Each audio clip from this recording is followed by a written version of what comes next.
Vous avez pris le goût déjà à suivre Golgotha Télévision, aimables téléspectateurs, chers frères et sœurs. Shalom de partout, vous nous suivez, de toutes les 7 communes de la ville de Lubumbashi, toutes les villes périphériques, pratiquement partout où Golgotha Télévision est en train d'arroser. Nous vous disons merci. Merci pour votre fidélité tout à fait légendaire à Golgotha Télévision et la radio. Merci pour votre confiance que vous êtes en train de faire montre à l'égard de cette télévision. Comme il a toujours été de coutume, aujourd'hui, nous voulons encore une fois développer un très bon sujet, les signes qui montrent les saluts.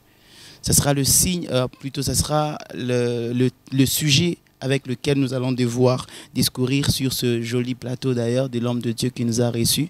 Alors très rapidement, je vais introduire déjà notre invité du jour, un docteur, avec qui nous allons parler sur les signes qui montrent les saluts. J'ai beauté tout quoi quand on a dû poser ma question, mais le salut c'est quoi? Comment est-ce que quelqu'un peut recevoir le salut? Est-ce qu'il y a des signes qui montrent que quelqu'un a connu son salut? Voilà, nous voulons étayer suffisamment ce sujet afin que nous puissions comprendre et bien se positionner par rapport à la venue de notre Seigneur Jésus-Christ. Bonjour papa. Bonjour. Une présentation afin que tout le monde puisse vous connaître davantage. Oui, moi c'est pasteur Pierre Simon Kabitola. Je suis pasteur dans le ministère perfectionnement spirituel des assemblées Alpha Lumière.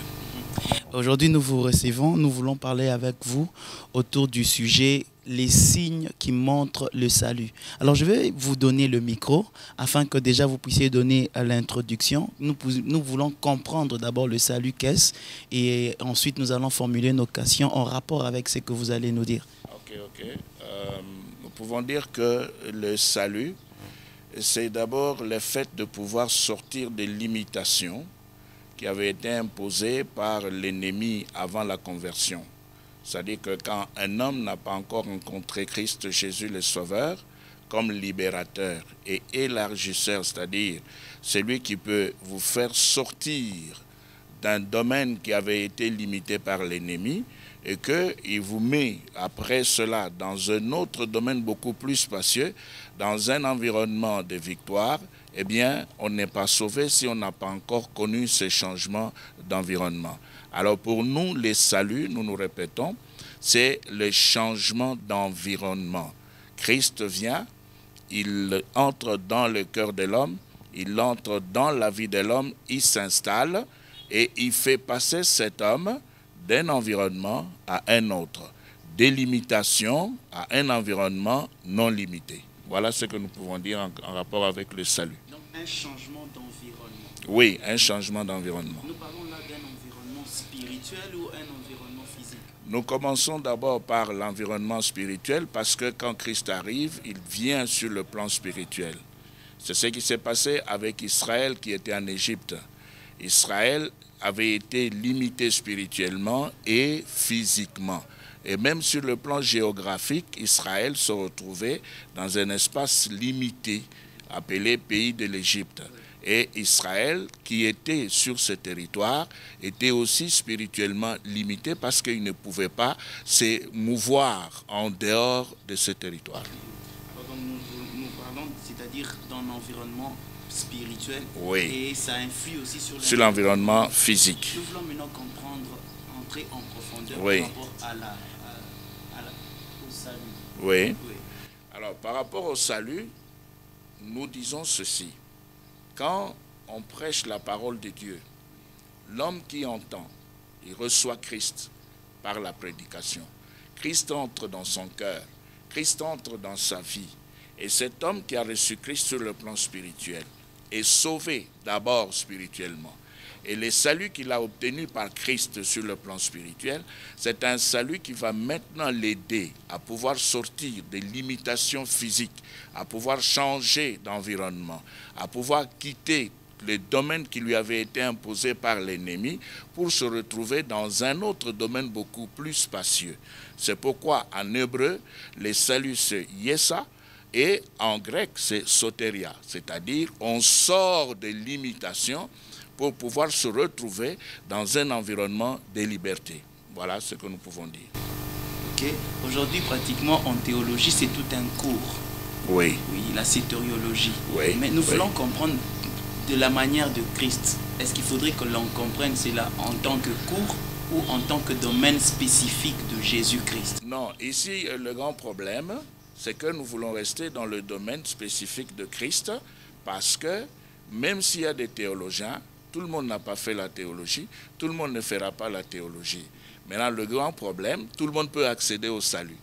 Donc, comme tout le monde peut accéder au salut, nous allons rester dans le domaine spécifique de Christ. D'accord. Alors, si tout le monde peut accéder au salut, démontrons maintenant le salut, c'est quoi? Oui, nous rentrons. C'est le fait de pouvoir quitter, sortir, perdre les limitations qui avaient été imposées par l'ennemi pour se retrouver dans la liberté. Alors, si nous pouvons lire un verset, si vous permettez. Alors, nous pouvons prendre dans les psaumes chapitre 18. Psaume 18, nous prenons le verset 35. Psaume chapitre 18. Le verset 35, nous lisons la parole au nom de Jésus. La Bible dit, « Il exerce mes mains au combat et mes bras tendent l'arc d'airain. » Voilà. Oui. Il exerce mes mains au combat. C'est-à-dire que quand il vient, il entre dans le cœur. Il occupe le cœur de l'homme. Il s'assoit dans la vie de l'individu. Maintenant, il va apprendre à cet individu comment lutter pour sortir des limitations qui lui avaient été imposées par l'ennemi.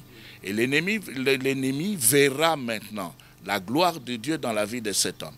Et l'homme qui a reçu Christ va commencer, à partir de la leçon reçue de la part de Christ, à parler, à prier, à travailler pour sortir des limitations. C'est pourquoi Christ exerce l'homme qu'il sauve. Il exerce ses mains au combat. Donc,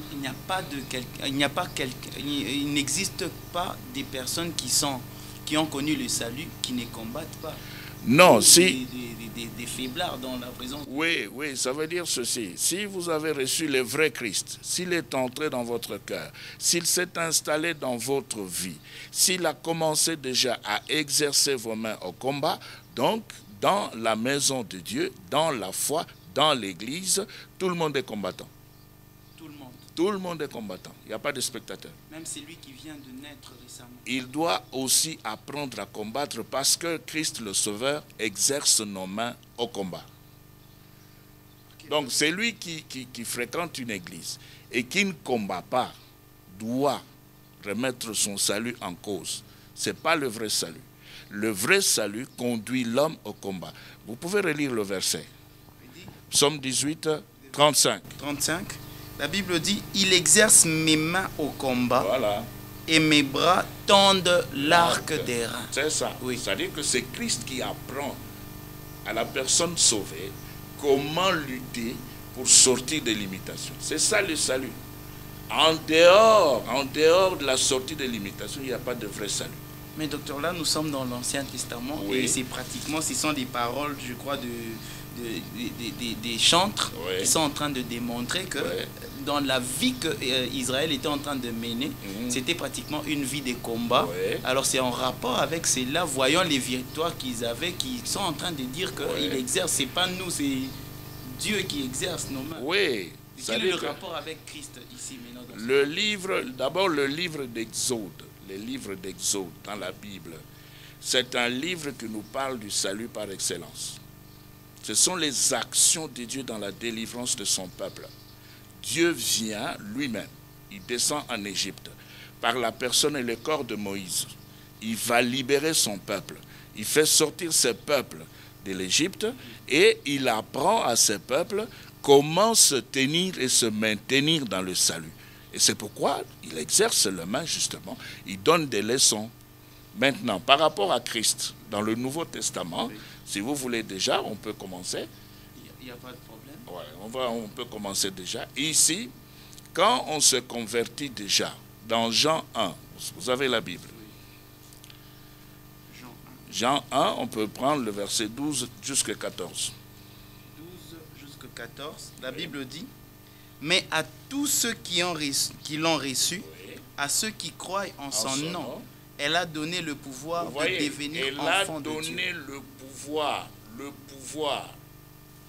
pouvoir. C'est-à-dire, quand on se convertit, on est sauvé, on reçoit un pouvoir. Amen. En d'autres termes, être un enfant de Dieu, c'est avoir un pouvoir. Et quand on reçoit un pouvoir, on ne reçoit pas le pouvoir pour croiser les bras. On ne reçoit pas le pouvoir pour faire avec la sauce à la cuisine. On reçoit le pouvoir pour le combat. On doit exercer le pouvoir.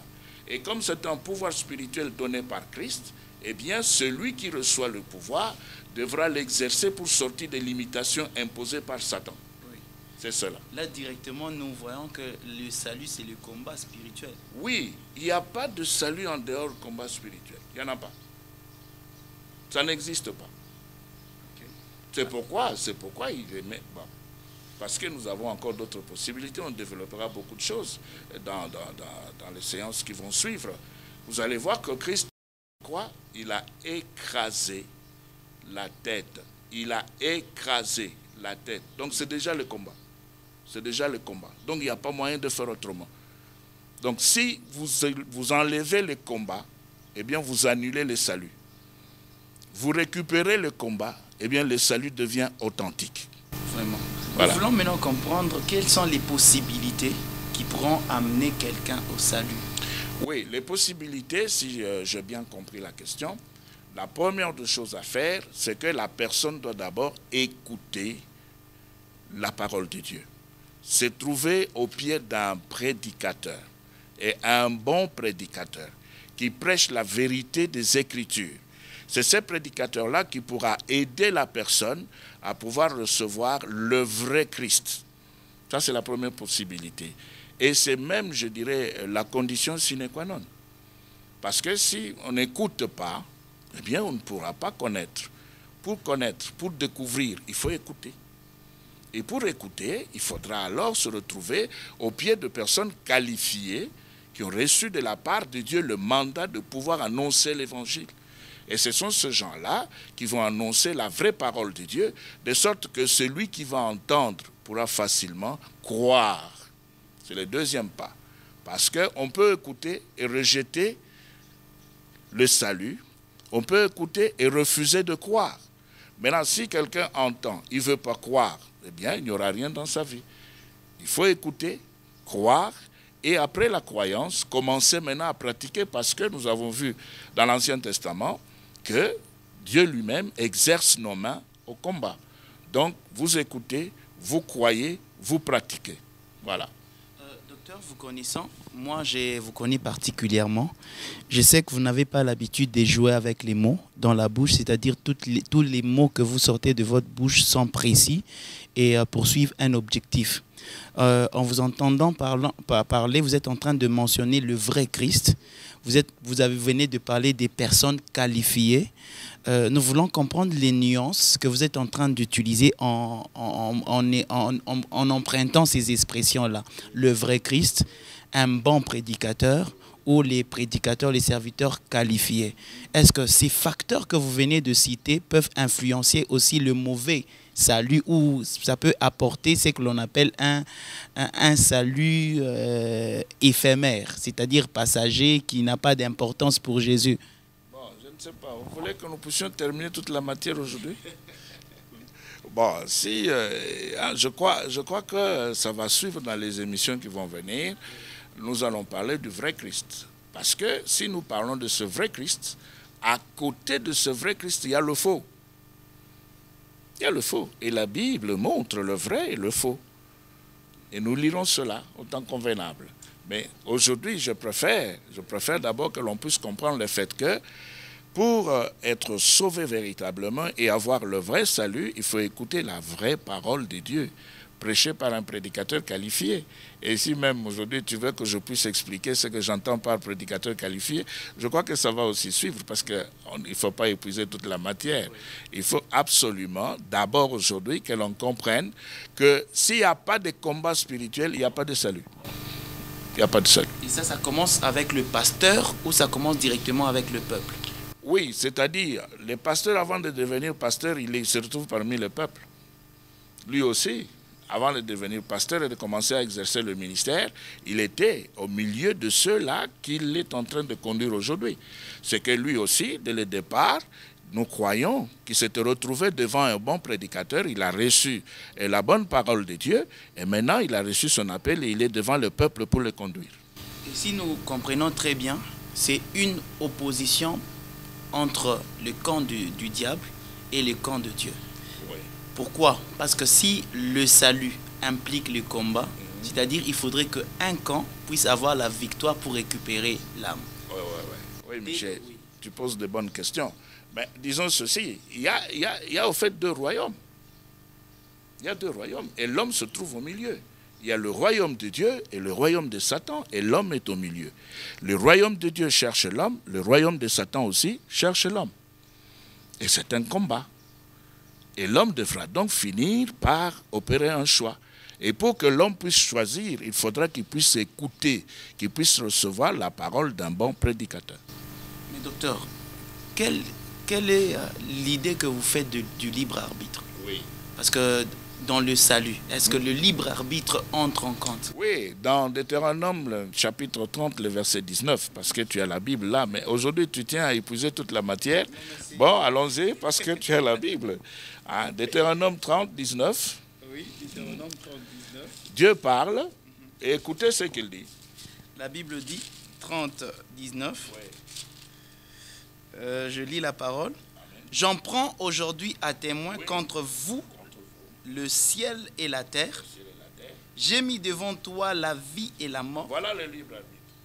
La bénédiction et la malédiction. Voilà. Choisis la vie, voilà, afin que tu vives, toi et ta postérité. Voilà. Dieu n'impose pas. Il n'impose pas. Il demande à l'homme de pouvoir choisir. Ça s'est passé déjà dans le jardin. Dans le jardin, on avait l'arbre de la connaissance du bien et du mal qui était à côté de l'arbre de vie. Et l'homme se retrouvait devant ces deux arbres. Et Dieu avait demandé à l'homme d'opérer un choix. Et ici, et si nous pouvons remonter dans le même chapitre au verset 15, écoutez ce que Dieu dit. Vois, je mets aujourd'hui devant toi la vie et le bien, la mort et le mal. Oui. Donc l'homme se retrouve devant la vie et la mort. Et il devra maintenant opérer le libre arbitre, utiliser son libre arbitre pour opérer le choix. C'est ça. Mais docteur, pour parler du salut, c'est-à-dire qu'il faudrait qu'il y ait une perte ou quelqu'un qui s'est perdu. Mais comment est-ce que ça s'est opéré pour que l'homme se retrouve aujourd'hui en train de désirer le salut? Oui, là il y a un problème là. Et bon, comme une fois de plus, c'est la matière qui va suivre. D'accord. Merci beaucoup. Aujourd'hui, vous avez parlé sur deux points. Le premier point, l'écoute, car quelqu'un ne peut pas venir être sauvé sans pour autant écouter. Et la deuxième des choses, c'est que cette personne doit croire. Donc, quand on écoute, le deuxième geste, c'est croire. Et quand on doit écouter... On a écouté, on a cru, maintenant on doit pratiquer. Parce que Dieu exerce nos mains au combat. Mais l'homme qui est au milieu, docteur, nous voulons maintenant comprendre ce qui se passe. L'homme qui est au milieu, est-ce que c'est un pion ou non, il n'est pas pion, il a le libre arbitre. Il ne peut pas être un pion. Il a le libre arbitre. Il doit choisir. C'est comme ce pot de fleurs. Il y a de pots blancs et de pots noirs. Maintenant, on demande à l'homme de choisir. Et bien, il opère son choix. Et maintenant, il devra supporter les conséquences de son choix. Voilà. Après avoir choisi, on supporte les conséquences du choix. Alors si on est allé du bon côté, on a choisi Christ, eh bien on va recevoir maintenant ce qu'il faut pour le combat et sortir des limitations. Voilà. Les limitations dont vous êtes en train de parler, est-ce que reste des liens ou des problèmes, des prisons sataniques? Oui, avant la conversion, l'homme est emprisonné. Avant la conversion, l'homme est emprisonné dans ce que nous appelons us et coutume. L'homme est lié, l'homme est gardé. L'homme se trouve dans toutes ces limitations. Il ne peut pas se mouvoir, il n'a pas la liberté.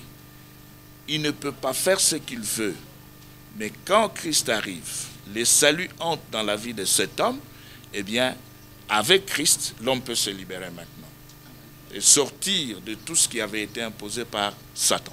Voilà. L'homme qui doit... Parce que là, nous sommes en train de parler de l'homme qui doit être sauvé. Et par ricochet, la personne aussi qui prétend être sauvée. Oui. Notre thème, notre sujet, c'est les signes qui montrent. Oui, oui, oui. C'est-à-dire la personne qui doit être sauvée. Mais déjà, Michel, au travers de tout ce que je viens de dire ici, il y a déjà un premier signe. Le combat.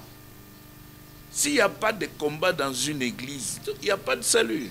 Le vrai Christ n'est pas là. Les combats spirituels. Le combat spirituel. Voilà. S'il n'y en a pas, le vrai Christ n'est pas là. Mais quand on dit que non, c'est tout, c'est l'enseignement. Oui, mais qu'est-ce qu'on enseigne? On exerce la main de fidèle au combat.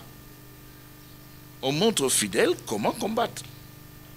Nous prêchons, nous enseignons la sanctification. Mais c'est ça la parole de Dieu. Mais la sanctification, c'est par rapport au combat. Alors, aimables téléspectateurs, vous êtes en train de comprendre que parmi les signes, ou la première des choses qui démontrent les signes du salut, les combats spirituels. Et là, nous avons écouté le pasteur Pierre Simon Kabitoula prendre une expression très, très, très, très forte, disant que lorsque dans une église, il n'y a pas le combat, cette église est à mettre entre guillemets. Il n'y a pas de salut. Il n'y a pas de salut parce que Christ lui-même, quand vous prenez Colossiens 2,14, qu'est-ce qu'on nous dit? Donc Colossiens 2,14. Parce que vous avez la Bible, elle est ouverte. Oui, elle est ouverte.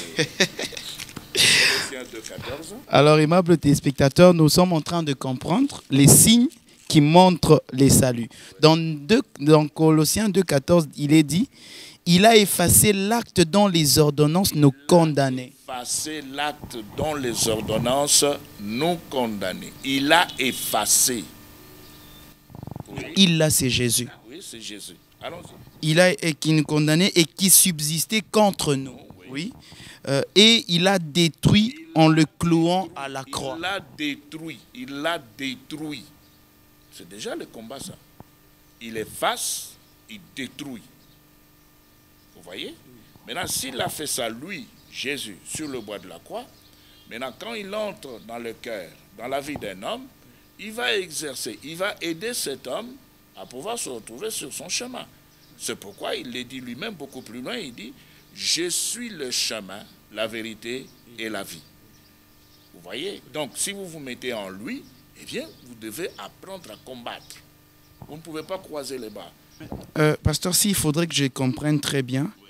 Le Colossiens chapitre 2, verset 14, généralement dans nos églises, est pris comme un verset de victoire.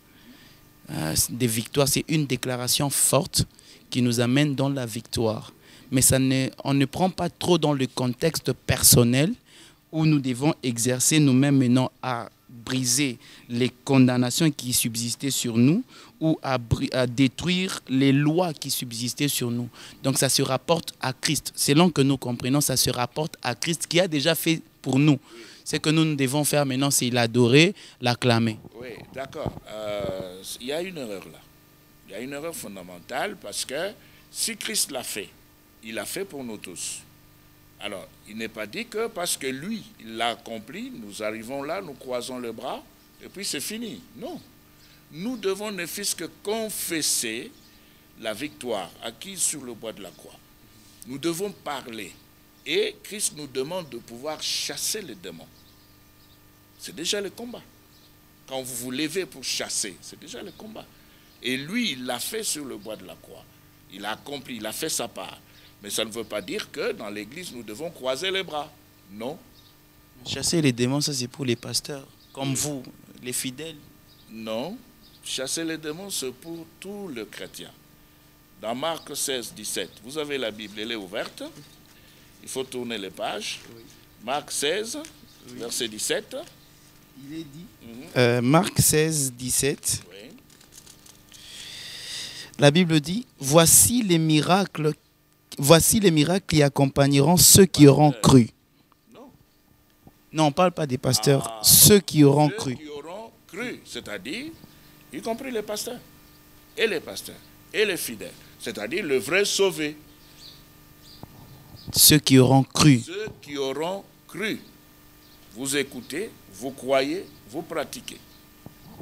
Vous ne pouvez pas croiser les bras en disant, bon, Jésus a tout fait sur le bois de la croix, maintenant c'est fini, moi je n'ai plus rien à faire, Christ a tout accompli pour moi, j'attends. Non? Non, non. Il faut faire entrer la victoire de Christ dans sa vie pour palper les bienfaits de la croix. J'aime beaucoup cette phrase. Il faudrait faire entrer les victoires de Jésus dans sa vie. Oui, pour palper les bienfaits de la croix. C'est par la confession. Et c'est pourquoi dans Proverbe 18, 21, bon, elle est ouverte la Bible. Elle est ouverte la Bible. Oui. Proverbe 18, 21, écoutez. Proverbe 18, 21. Oui.